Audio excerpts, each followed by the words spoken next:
Bienvenue sur Hello Mystery 13. Aujourd'hui, on se retrouve pour un thread d'horreur. Il s'intitule La maison d'en face. Aujourd'hui, je vais vous raconter l'histoire de Lina. Et ce qu'elle a vécu en ferait frémir plus d'un. Allez, c'est parti.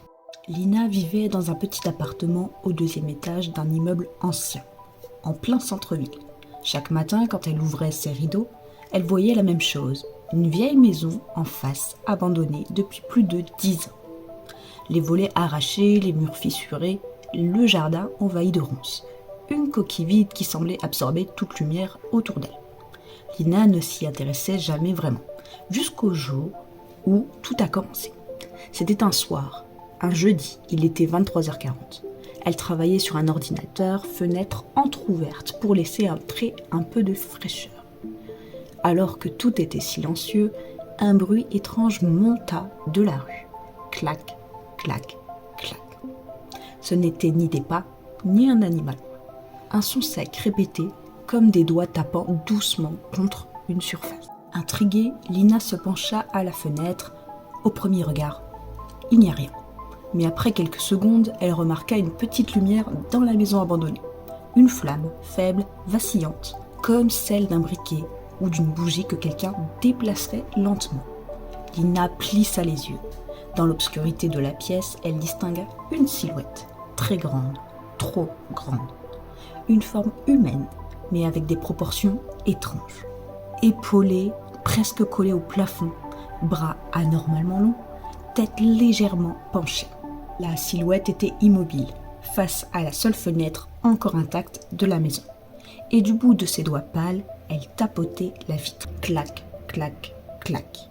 Lina sentit un froid parcourir toute sa colonne vertébrale. Elle s'éloigna lentement, sans quitter la silhouette des yeux. À ce moment-là, son téléphone vibra. Un message vocal de Manon, sa voisine du dessus. La voix de Manon tremblait. « Lina, tu vois la maison d'en face ? Dis-moi que c'est pas moi. Dis-moi que tu vois la silhouette toi aussi. » Lina n'osa pas répondre en vocal et elle décide de faire un message écrit, les doigts crispés. Oui, elle ne bouge pas. La réponse de Manon arriva instantanément. Ne reste pas à la fenêtre. Recule, ferme les rideaux. Lina tira les rideaux d'un coup sec. Mais à peine l'avait-elle fait qu'un nouveau son retentit dehors. Cette fois, ce n'était plus un tapotement, c'était des pas, rapides, précipités. Comme quelque chose descendant les marches de la maison, traversant le jardin, puis entrant dans la rue. Lina osa écarter légèrement le tissu, juste une fente. Ce qu'elle vit la pétrifia. La silhouette n'était plus dans la maison, elle était dans la rue, immobile au milieu de la chaussée, la tête tournée vers l'immeuble de Lina. La flamme éclairait juste assez pour révéler un visage, ou plutôt l'absence de visage. Une peau lisse, étirée, sans traits. Uniquement une légère crevasse à l'endroit où aurait dû être une bouche. Et dans cette crevasse, quelque chose remuait. Lina lâcha le rideau, recula jusqu'à l'autre bout de la pièce, le cœur au bord de la gorge. Son téléphone vibra encore. Un nouveau message de Manon. « Lina, elle est sous ma fenêtre. Je crois qu'elle me regarde. » Lina répondit « Appelle la police. » Manon répondit à son tour « Je peux pas bouger. Elle tape sur ma vitre. » À peine avait-elle envoyé son message qu'un bruit sec retentit. Pas chez Manon, chez Lina. Un tapotement contre sa propre fenêtre. Clac, clac, clac. Lina resta figée. Elle savait que quelque chose se trouvait derrière son rideau. Son téléphone vibra encore. Un dernier message de Manon. « Lina, elle grimpe. » Lina n'eut pas le temps de répondre. Elle entendit des bruits sur la façade, des frottements, des impacts rapides, comme si quelque chose escaladait le mur à toute vitesse.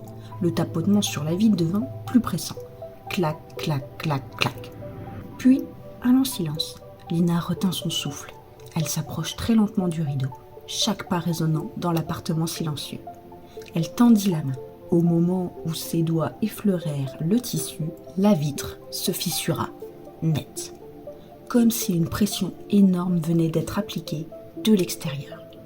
Lina hurla, recula, puis tout devint silencieux. Aucun bruit, plus de tapotement, plus rien sur la façade. Elle finit par appeler la police qui arriva 20 minutes plus tard. Ils fouillèrent la rue, la maison abandonnée, l'immeuble. Aucune trace d'effraction, aucune empreinte, rien. Mais ils trouvèrent tout de même quelque chose. Sur le rebord extérieur de la fenêtre de Lina, on voyait clairement 3 marques. 3 empreintes allongées, profondes comme des traces de doigts. Beaucoup trop longues pour être humaines. Les policiers ont parlé de vandalisme, d'un animal ou encore d'un mauvais jeu. Lina, elle, n'a rien dit. Elle a fermé les volets, elle a dormi dans le salon pendant des semaines. Et elle n'a plus jamais regardé la maison d'en face. Parce que parfois, tard dans la nuit, il lui semble encore entendre ce son, très faible, lointain, clac, clac, clac. Comme si quelque chose attendait que quelqu'un ouvre enfin les rideaux. Et qu'elle ne soit plus la seule à l'avoir vue. J'espère que cette histoire vous a plu. N'hésitez pas à soutenir la chaîne en likant, en vous abonnant et en partageant. On se retrouve pour une prochaine histoire d'horreur.